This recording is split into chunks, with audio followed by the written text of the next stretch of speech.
Welcome back.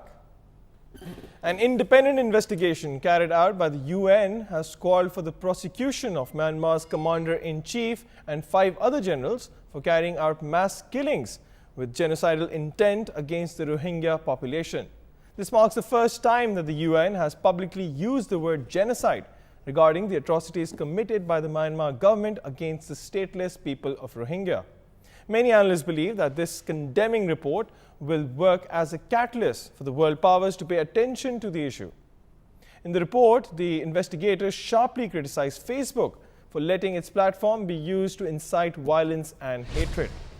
After the report was made public in an unprecedented move, Facebook banned pages of several Myanmar military officials in an effort to prevent the spread of hate and misinformation. The report contains allegations of murder, imprisonment and sexual violence on the Rohingya against a backdrop of impunity that effectively placed the military leaders above the law. U.S. State Department spokesperson said that results of the UN investigation add to a growing body of information indicting widespread human rights abuses. But the U.S. will only decide whether genocide has been committed after a thorough review of available facts and relevant legal analysis. UN investigation members stated that they have found substantial and overwhelming evidence of wrongdoings that put the blame directly onto the commander in control. As of now, the names of those who are thought to be guilty have been put in an envelope and will be given to the Human Rights Commissioner Zeid Ra'ad Al Hussein, who might join the call of those calling for the International Court for prosecution. But there is still a long way to go from here. The crime of genocide has never been tried at the International Criminal Court, which was first established in 2002. Similarly, Myanmar is not a member state of the International Criminal Court either. Therefore, the ICC does not have jurisdiction in that country. Well, to further discuss the matter, we are now joined by our guest, Mr. Majid Mahmood, who is the Director, Institute of Strategic Studies. Mr. Mahmood, welcome to Beyond the News. Thank you. Mr. Mahmood, tell us, how crucial will this UN report be to listening to the plight of the Rohingya people? And will the world finally pay attention to the Rohingya crisis, which is now in the second year? Yeah, I think in terms of creating a favorable public international opinion in favor of Rohingya Muslims, this report will be beneficial. But if you see in terms of practical action in order to stop these and punish these genocides, as the United Nations report has only called it, it will take, as you said in your introduction as well, it would take too much time and the response will be slow.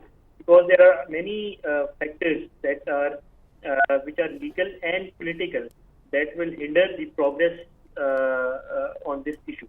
So, in terms of a favorable public opinion, yes, the plight of Rohingya Muslims will gain international traction. But in terms of real practical action, it will be very slow. And like in the past, that happened in 1992 as well. The expected progress will not be to the mark as the people will be expected. What about Aung San Suu Kyi? What is she doing? Apparently, she's been given a lot of awards internationally, but then the awards were taken back and she was condemned for not doing anything. What is her role in all this? Actually, her reputation has hit a new low internationally, as you rightly pointed out that several of the Nobel Prize awards were taken aback. Certain universities did that, but in practical terms, she did little condemnation. She was not able to even condemn publicly the events that had happened, and on the top of it, she on several occasions blamed the refugees themselves, the Rohingya minorities themselves, that they are responsible for this violence. So, in terms of when she has become, as opposed to she was when not in the ruling, she was a bit vocal about the plight of Rohingya Muslims, and she was on record on saying in 2012, for instance, that this would be that when she will come into the power, she would make all the minorities, including the Rohingya minorities, guarantee a better and a safe future. But when she came to power, her actions were not matched by her earlier words when she was in the opposition. So in practical terms, there is not much going on from her side as well. Sir, also tell us, why do you think that the US is still hesitant to use the word genocide when referring to what's happening to the Rohingya community in Myanmar? Is this not the highest form of double standards when otherwise they focus on human rights violations in North Korea and China, for instance? Yes, of course. I mean, this is the double standard, and for the United States, the issue is of their interest in the region. So whenever these type of genocides or other ethnic cleansing, it fits into their larger political strategies, then they do use the word, like genocide or in this case, ethnic cleansing. But one reason is that if you see the United States domestic politics at this stage, there is little room for human rights issues and things like this. And then the other thing that will actually determine the U.S. Response to that will be that how much, I mean, what the U.S. will be trying to do is to use this report to blackmail Myanmar's government and in some way try to bring it out of the Chinese orbit. So for that purpose, and of course there are certain Chinese projects, economic projects, big economic projects going on in Myanmar. So U.S. would really like to take Myanmar out of the influence of the Chinese. So if that be the case, the U.S. will use the term genocide and ethnic cleansing. And they are using, and the question that you asked, why haven't they done till now, is because that they are using this report as a leverage against the Myanmar's government to make their inroads in Myanmar. Yes, they've said that they will review it again and then come to a conclusion. Again, thousands of people are dead and politics is still on the run. So moving on, how likely is that Myanmar generals and commanders will be tried in the International Criminal Court, considering that Myanmar is not even a member of that court? Yes, it will be a long process, and I don't think that these generals will be tried because, as you said rightly said in your introduction, the international court does not. Many argue that they don't have the jurisdiction because Myanmar is not not signed its charter. So that is the case. And even if the investigation begins, it would take minimum 5 to 6 years to establish certain facts in the court, and the UN report will not be sufficient to issue an indictment against these 5 or 6 generals that are named in the United Nations. So I personally do not foresee, unless there is a major international pressure by major powers to move this, and I don't think that pressure is coming either from the United Nations Security Council or from the United States itself.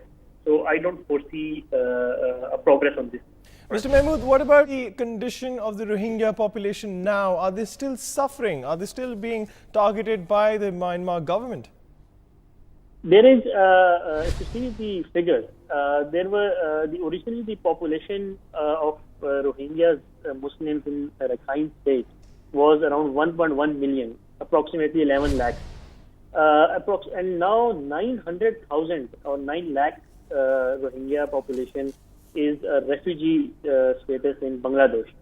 And they have, according to multiple reports, killed many thousands of innocent people. So the on-ground situation is very bad for the refugees, and they are living a miserable condition in Bangladesh, Cox's Bazar, which is one of the main districts which is hosting these refugees. So is the UN doing anything to make their life better in Bangladesh? Are they providing any aid facilities there to the refugees? There are aid facilities, but they are very limited, and on ground the people are saying that these are only merely token measures, and the UN aid comprises of only 24% of the total aid that is being provided.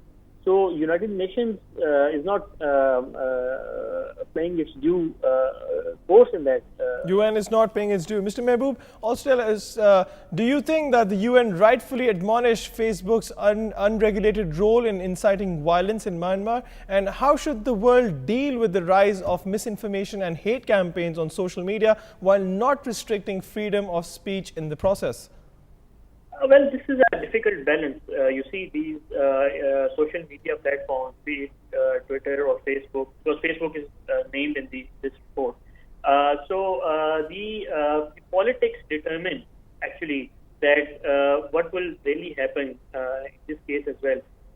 There are many other issues that, for instance, in terms of we are seeing the recent issue of the cartoons of Prophet Muhammad. So in that case, the Facebook is active, but it's not active in the Myanmar case. So it's really about the duplicity of these social media platforms as well, and how to curb the fake news.